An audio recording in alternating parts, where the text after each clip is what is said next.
안녕하십니까, 이태현입니다. 현재 미중 무역 전쟁이 격화되면서 중국의 수출 업체들은 줄줄이 선적을 중단하고 있으며 미중 항로의 화물선과 항공 화물편도 대거 취소되고 있습니다. 광주, 영파, 청도 등 한때 밤낮으로 수많은 화물을 처리하던 컨테이너 항구는 이제 마치 폐항처럼 한산하며 항만 노동자들은 일주일에 겨우 사흘만 일하고 있습니다. 전문가들은 향후 몇 분기 내에 중국의 대미 수출이 3분의 2까지 감소할 것으로 전망하고 있습니다.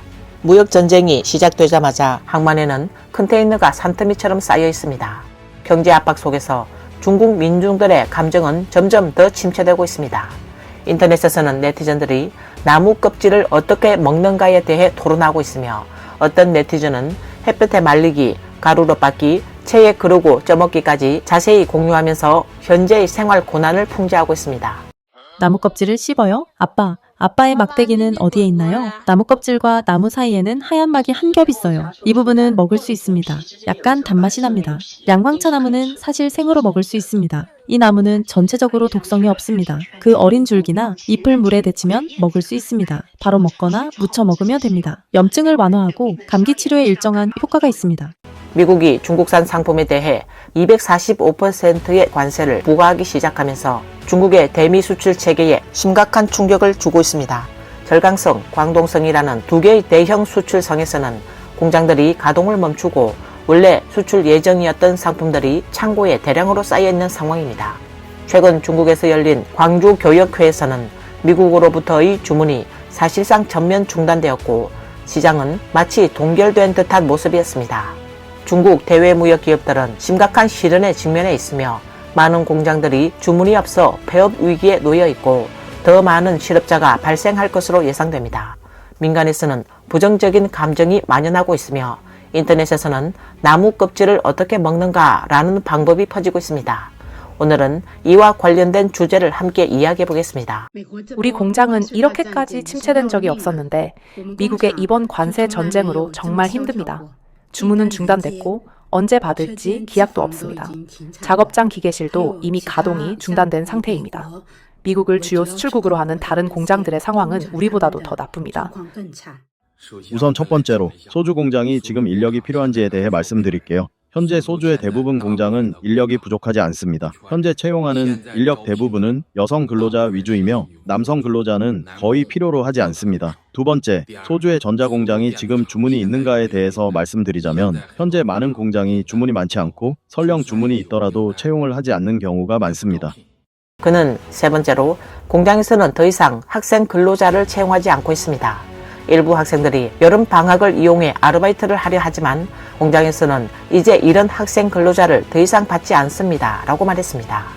네 번째, 지금 소주의 임금 수준은 높을까요? 지금 소주의 임금은 높지 않습니다.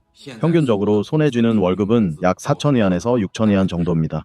지금 소주의 실제 시급은 시간당 17위안에서 22위안입니다. 이것이 소주의 현실적인 시급입니다. 지금은 공장에 일하러 가도 해가 갈수록 상황이 나빠지고 있습니다.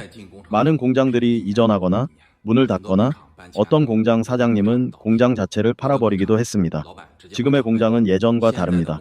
지금은 원가 절감과 비용 절약이 기본 방침이라 많은 공장들이 인건비를 조금이라도 낮추려고 합니다. 인건비를 낮춰야 더 많은 인력을 모을 수 있다고 생각하기 때문입니다. 예전에는 고임금을 줘도 사람을 구하기 어려웠지만 지금은 저임금에도 길거리에 사람이 넘쳐납니다. 대외 무역의 척도로 불리는 중국 광주교역회가 15일 개막했습니다.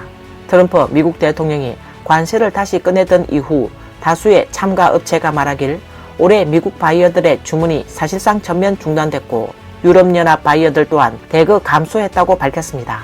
광주교역회 주최 측에 따르면 4월 8일 기준 이번 박람회에 약 17만 명의 해외 구매자가 등록했지만 미국과 유럽에서 온 구매자는 전체의 10%에 불과해 이는 지난 회차의 약 20%에서 크게 감소한 수치입니다.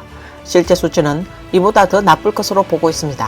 저는 정말 상상도 못했습니다. 곤산의 어느 모전이 기업이 채용을 중단했다는 사실을 말이죠. 바로 제 뒤에 보이는 이 회사입니다. 이곳이 채용을 멈췄다는 건 곤산 전체에 더 이상 공장이 없다는 것을 의미합니다. 1년 365일 하루도 빠짐없이 사람을 모집하던 기업이 채용을 멈췄습니다. 올해의 시장 상황이 얼마나 심각한지를 이걸로도 충분히 알 수 있습니다. 저는 결코 위기감을 과장하고 있는 게 아닙니다. 여러분 만약 지금 강소성, 절강성, 상해 일대에 계신다면 절대 직업을 가리지 마시고 어떤 일이든 우선 안정적으로 취업하시길 바랍니다. 지금 일하고 계신 분들은 절대 퇴사하지 마세요. 한번 그만두면 지금보다 나은 직장을 찾기는 정말 어려울 수 있습니다. 지금 많은 사람들이 타지에서 떠돌며 일자리를 구하고 있지만 여전히 찾지 못한 채 체류하고 있습니다. 그들은 사실 직업을 가리는 게 아니라 단지 안정적이고 돈을 벌 수 있는 일자리를 원할 뿐입니다. 그러나 지금은 기업마다 사람이 넘쳐나고 일자리를 구하는 사람도 많아서 어떤 분은 한 달이 넘도록 여전히 일자리를 못 찾고 있습니다.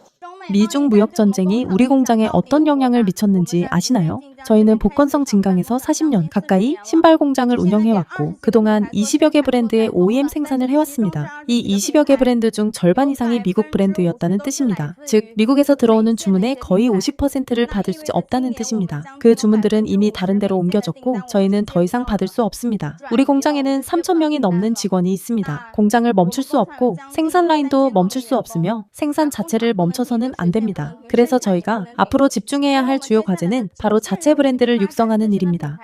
미국이 관세를 245%까지 인상했는데 이것이 일반 서민들에게 어떤 영향을 줄까요? 월급이 몇천 위안인 평범한 사람들이 과연 이 상황과 무관할 수 있을까요? 이 블로그는 관세가 오르면 가장 큰 영향을 받는 건 바로 우리같이 월급이 몇천 위안밖에 안 되는 보통 사람들이라는 겁니다. 오늘은 아주 쉬운 말로 미중 무역 전쟁이 서민에게 어떤 영향을 미치는지 또 우리는 어떻게 해야 하는지를 말씀드리겠습니다. 첫 번째 진실, 관세 245% 100%라는 건 국내의 많은 수출 기업이 그냥 바로 파산 선언을 해도 된다는 의미입니다. 이유는 아주 간단해요.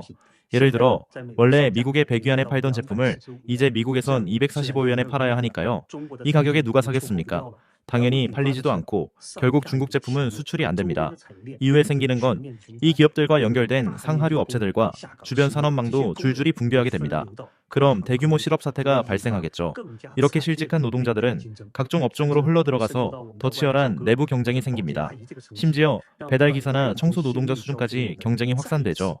이미 삶에 지쳐있는 우리에게 이번 무역 전쟁은 단순한 도태 싸움이 아니라 생존 전쟁입니다. 두 번째 진실, 제일 힘든 사람은 결국 월급 몇천 위안 벌고 사는 서민들이에요. 기업은 망해도 어느 정도 퇴로가 있어요.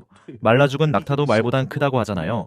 하지만 기업 사장이 일자리를 잃으면 그 밑에 수천 명의 평범한 노동자들이 직장을 잃게 됩니다. 이 사람들은 어쩔 수 없이 노동시장에 휘말릴 수밖에 없으며 그들의 경쟁 방식은 임금 삭감과 내부 경쟁 심화뿐입니다. 여기서 중요한 점은 이미 일하고 있는 사람도 위험하다는 겁니다. 지금 당신이 월급 5천 위안을 받고 있어도 얼마 지나지 않아 더 유능하고 더 열심히 더 일하는 사람이 4천 위안을 아니 3천 위안을 받고 일하겠다고 나설 겁니다. 그럼 사장 입장에서 당신을 계속 고용할까요? 지금 장사도 안 되는데요. 미래엔 월급 삭감과 극한 경쟁이 일상화될 수 있다는 겁니다. 세 번째, 우리 생활 물가는 다시 상승할 가능성이 크고 돈 가치는 하락하고 집값은 계속 떨어질 수도 있습니다. 무역 전쟁의 가장 무서운 점이 뭘까요? 우리가 수출로 벌어들이던 외화를 못 벌게 되는 것이에요. 사람들은 돈 벌기 어려워지고 그러면 더더욱 소비를 꺼리게 됩니다. 이게 악순환으로 이어지고 결국 국가 전체 경제가 위기에 빠지게 되는 거죠. 이젠 그만두기로 결심했어요. 기계를 다 팔고 공장을 닫기로 했습니다. 다시는 제조업에 손도 안 댈 거예요. 2023년, 2024년, 2025년만 잘 버티면 좀 나아질 줄 알았어요. 그런데 올해 초부터 전혀 희망이 안 보여요. 심천의 한 공장 사장님, 부인이 이렇게 말했답니다. 결국 완전히 결단을 내리고 공장을 통째로 매각했어요. 그녀는 이렇게 말했어요. 오늘이라도 당장 와서 이거 다 치워주세요. 이 공장은 다시는 보고 싶지도 않아요. 이 내용을 전한 1인 방송 운영자는 요즘 외국 무역을 하는 사장들 대부분이 주문이 없어서 많이 불안해하고 있다고 전했습니다. 며칠 전 가방을 만드는 친구가 그러더군요. 요즘은 재고 처리용 주문만 간신히 하고 있다고 해요. 그런 주문이라도 안 하면 공장 직원들은 어떻게 하나요? 다들 오래된 직원들이에요. 공장이 바쁘지 않으면 며칠 쉬게 되는데 그러면 직원들의 이직률이 높아지죠. 그리고 나중에 공장이 다시 바빠졌을 때 직원들이 다시 돌아오지 않게 되는 문제가 생기니까 정말 머리 아픈 상황입니다. 사실 지금 가격을 내려도 주문이 들어오지 않습니다. 실제로는 모두 손에 아무런 주문이 없기 때문이죠. 그래서 요즘 같은 시기에는 너무 불안해하지 마시고 잠시 쉬면서 마음을 정비하는 것도 좋습니다. 불안해한다고 달라질 게 없으니까요.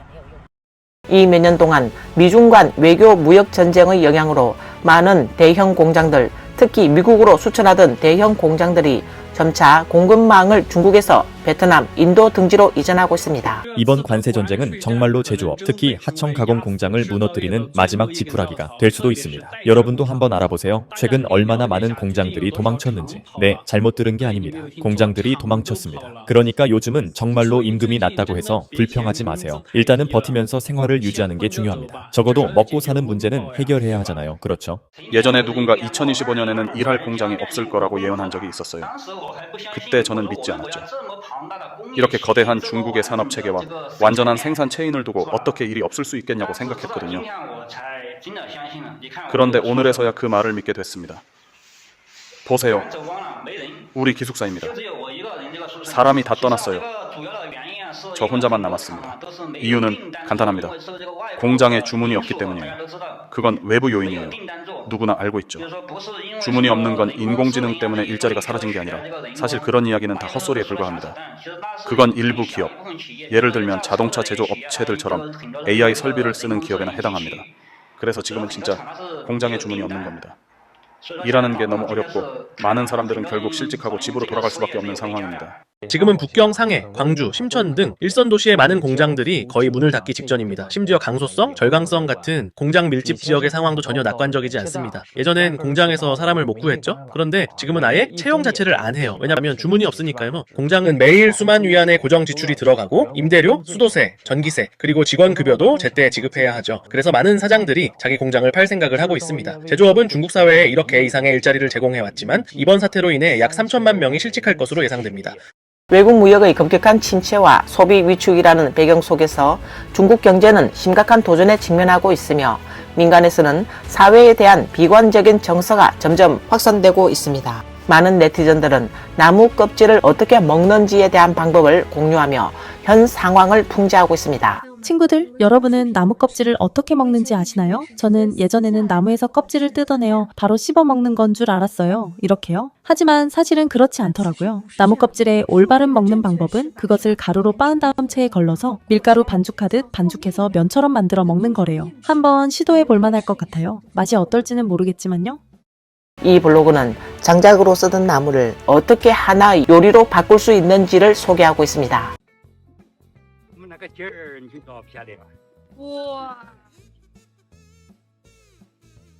와, 이거 이제 먹을 수 있어요. 姑姑，这是老爷小时候吃的饭呀。呀，老爷，想来还叫你吃了个稀奇的吧？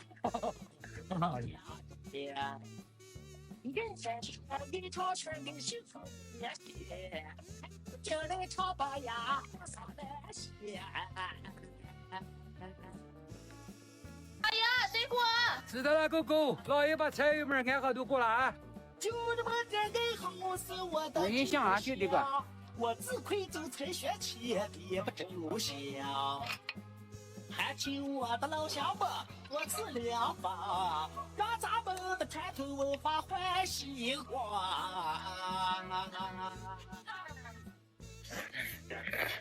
맛있어요. 오늘 뉴스는 여기까지입니다. 시청해주셔서 감사합니다.